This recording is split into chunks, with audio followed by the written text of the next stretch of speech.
Hello dear students, welcome back to my channel physics SPSC. Gravitation का class 11th का एक question. A particle is projected vertically upward with speed root g R from the earth surface. The maximum height attained by it is where R the radius of earth. और ये चार choice रखे हैं। सबसे पहले एक डायग्राम बनाए। Question में पूछा गया है कि ये एक अर्थ है, ये अर्थ की रेडियस है, ये अर्थ का सेंटर हो गया, मास कैपिटल है, ये अर्थ का सरफेस हो गया, ये सरफेस ऑफ अर्थ। यहाँ से एक पार्टिकल है, ये इसका मास स्मॉल m मान लेते हैं। इसको प्रोजेक्ट किया गया है कितनी वेलोसिटी से? v बराबर रूट जी आर से। अब क्वेश्चन में कह रहा है maximum height attend by it. तो मैक्सिमम हाइट का है तो ये तब तक ऊपर जाएगा जब तक इसकी वेलोसिटी जीरो ना हो जाए। मान लो कि इस जगह पर आके इसकी वेलोसिटी जीरो हो गई, तो ये हाइट अटेंड करी इसने h। ये मैक्सिमम हाइट इसी को कैलकुलेट करने की कह रहा है। जब वेलोसिटी जीरो हो जाएगी तो मैक्सिमम हाइट हो गई। तो इस वेलोसिटी को कैसे निकालें, ये क्वेश्चन पूछ रहा है। ठीक है, इस हाइट को कैसे निकालें, ये क्वेश्चन पूछ रहा है। देखो इसमें जो कंसेप्ट है सोल्यूशन, इसमें पहला कंसेप्ट कि अगर ये अर्थ है, ये अर्थ की सेंटर, उसका मास और ये रेडियस और ये सरफेस ऑफ अर्थ है ना। तो इन्फिनिटी पर, कहाँ पर?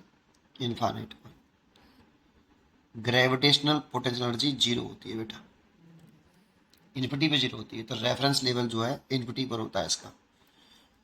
अब अर्थ सरफेस पे कितनी पोटेंशियल एनर्जी होता है वो फॉर्मूला में याद होना चाहिए।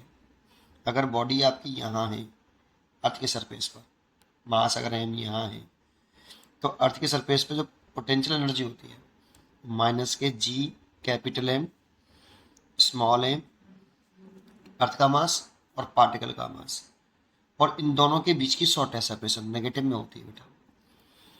तो कितनी? Capital R. अगर इससे एच हाइट पे देखें, जैसे यहाँ देखें अर्थ सरफेस से एच हाइट, तो इस जगह पे पोटेंशियल कितनी होगी? U इज इक्वल टू, इस जगह पे U1 कह देता हूँ, इस जगह पे U2 कह देता हूँ। तो माइनस का G, दोनों मास का मल्टीप्लाई, अर्थ का मास और पार्टिकल का मास। अगर ये पार्टिकल यहाँ से यहाँ आ गया m मास पर, h हाइट पर आ गया, ये पार्टिकल यहाँ से आ गया h हाइट पर, तो अब डिस्टेंस लेंगे दोनों मास के बीच की सेपरेशन, ये वाली आएगी बेटा, ये सेपरेशन। स्मॉल आर कहें तो capital R plus small H, तो यहाँ आएगा आर प्लस एच। तो इसका मतलब ये है, देखो ये नेगेटिव में है बेटा। ऊपरी तरफ चलने पर पोटेंशियल एनर्जी क्या होती है सोचो, इंक्रीज या डिक्रीज? पहले तो ये समझो, इंक्रीज या डिक्रीज? तो इंक्रीज। ऊपर तरफ चलने पर पोटेंशियल एनर्जी बढ़ती है। बच्चों को लगेगा कि घट रही है क्योंकि आर यहाँ पे और यहाँ आर प्लस एच हो गया। चलो ये तो देखो ये बढ़ गया है तो ये घट गया। हाँ नेगेटिव में घट गया है, नेगेटिव में घट गया तो वैल्यू, पोटेंशियल एनर्जी की वैल्यू नेगेटिव में है, वो कम है तो ज़्यादा है ना। सबसे ज़्यादा पोटेंशियल एनर्जी यहाँ पर है और ये मैक्सिमम है। तो सबसे पहले ग्रेविटेशनल पोटेंशियल का फॉर्मूला लिखना आना चाहिए, एक कंसेप्ट। दूसरा पॉइंट इसको सीखने के लिए कि इसमें केवल किसका फोर्स है? ग्रेविटेशनल फोर्स है mg। एयर रेजिस्टेंस को इग्नोर करके चल रहे हैं। जब एयर रेजिस्टेंस की कोई बात नहीं करी तो एयर रेजिस्टेंस को इग्नोर करके चले, तो इसमें बॉडी पर, जो बॉडी ऊपर तरफ जा रही है, जिस जिस पार्टिकल को प्रोजेक्ट किया है, उस पर कितने फोर्स लग रहे हैं? केवल अर्थ लगा रही है, ग्रेविटेशनल फोर्स लग रहा है जो कि कंजर्वेटिव फोर्स है। जब केवल कंजर्वेटिव फोर्स का वर्डन हो, only mg is a conservative force, और इसके अलावा कोई वर्डन ना हो, जीरो हो, तो उस वाले केस में मैकेनिकल एनर्जी कांस्टेंट रहती है बेटा। मैकेनिकल एनर्जी कैसे रहती है? कांस्टेंट। ये इसके दो की पॉइंट है। ठीक है, आप क्वेश्चन कर सकते हो, आप सॉल्यूशन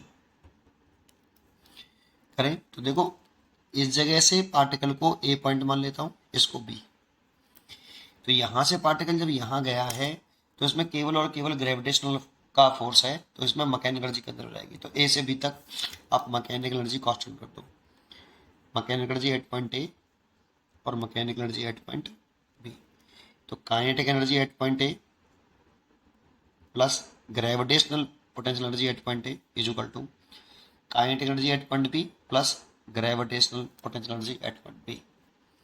तो काइनेटिक एनर्जी लिखे ए पॉइंट पर, तो मास इसका एम है पार्टिकल का, पार्टिकल जा रहा है तो पार्टिकल की मैकेनिकल एनर्जी लिख रहे हैं, पार्टिकल की मैकेनिकल एनर्जी कांस्टेंट रहेगी, ठीक है ना। तो हाफ एम पार्टिकल की स्पीड कितनी है यहाँ पे रूट जी आर, तो रूट जी आर का होल स्क्वायर। काइनेटिक एनर्जी का फॉर्मूला है half m v square minus इस जगह पर ग्रेविटेशनल पोटेंशियल देखें तो अर्थ के सरफेस पर ये रही, कितना लिखें माइनस का जी कैपिटल एम पार्टिकल का मास ओवर दोनों मास के बीच की shortest section capital equal to, जब बी पॉइंट पर पार्टिकल पहुंचा तो उसकी काइनेटिक एनर्जी जीरो, क्योंकि स्पीड जीरो हुई है, तो बी पॉइंट पर काइनेटिक एनर्जी तो जीरो है, प्लस माइनस ग्रेविटेशनल पोटेंशियल लिखें इस जगह पर, तो जब ये पार्टिकल यहाँ से यहाँ पहुँच गया है तब अर्थ की सरफेस से एच हाइट में पहुँच गया तब, तो क्या लिखें माइनस के G capital M small m upon दोनों मास के बीच की शॉर्टेस्ट सेपरेशन, ये वाला सेपरेशन जो कि अर्थ की रेडियस आर है और ये एच है, इसलिए आर प्लस एच। तो इसे लिख सकते हैं देखो एक बटे दो एम, ये जी आर हो गया माइनस का। अब यहाँ कंसेप्ट समझाता हूँ आपको एक चीज़ और, हमें देखो इसमें आर बाई टू के टर्म में लाना है मैक्सिमम हाइट को, है ना। तो एक काम करते हैं क्या, अर्थ के सरफेस पर, अर्थ का जो सरफेस होता है ना, ये अर्थ के सरफेस पर जो एक्सेलरेशन ड्यू टू ग्रेविटी होता है वो जी एम अर्थ का मास आता है ओवर अर्थ की रेडियस का स्क्वायर, ये अर्थ के सरफेस पर होता है। ये अर्थ का mass capital G universal gravitational constant और आर स्क्वायर अर्थ की रेडियस। यहाँ से एक काम कर सकते हैं हम जी कैपिटल एम स्क्वायर को यहाँ से कन्वर्ट कर सकते हैं जी आर स्क्वायर में, ऐसे इस कंसेप्ट से। ये देखो तो मैं जी कैपिटल एम की जगह पे जी आर स्क्वायर लिख लेता हूँ, तो जी आर स्क्वायर और small m over capital R equal to minus, ऐसे इस जगह पे लिख देता हूँ G capital R square small m over R plus H, और ये लिखा तो देखो एक आर से एक आर कैंसिल हो गया, तो ये हो गया आपका इधर half m g R minus ये भी हो गया m g R is equal to, ये हो गया माइनस का m g R square over R plus h. देखो इसमें से एम जी आर कॉमन ले लो, तो ये जो जाएगा हाफ माइनस वन, और ये भी माइनस का एम जी आर ऐसे लिख लो इसको into R over R plus h. M g R से एक को एम जी आर कैंसिल, एक में से आधा गया तो फिर माइनस का हाफ बचा इधर इज इक्वल टू माइनस का R over R plus h, minus से फिर ये माइनस कैंसिल हो गया। यहाँ से देखें तो इसका इसमें मल्टीप्लाई इसका इसमें मल्टीप्लाई, तो आर प्लस एच बराबर टू आर, इसको इधर ले जाए तो आर इज इक्वल टू कितना, इसको इधर लाओगे तो टू आर माइनस आर, तो आर बचेगा R is equal to h, h बराबर कितना आर, इसलिए इसकी जो चॉइस हो गई B, B is correct choice. उम्मीद करता हूँ कि आपको ये जरूर समझ में आया होगा, पढ़ते रहिए और खुश रहिए, थैंक यू।